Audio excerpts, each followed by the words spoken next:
Guitar मधून पण एक गोष्ट शिकायला भेटते मला. तुम्हाला माहिती आहे गिटारच्या तारा त्याला पिळावं लागतं, बरोबर? त्याला आपण मराठी भाषेत ताण देणं म्हणतो, बरोबर?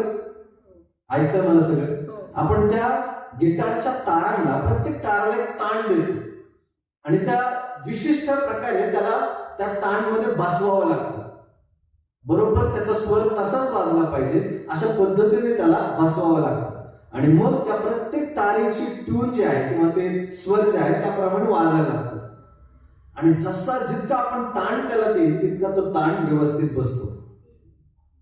आता ताणलाच इंग्लिश मधून काय म्हणतात? टेन्शन. काय म्हणतात?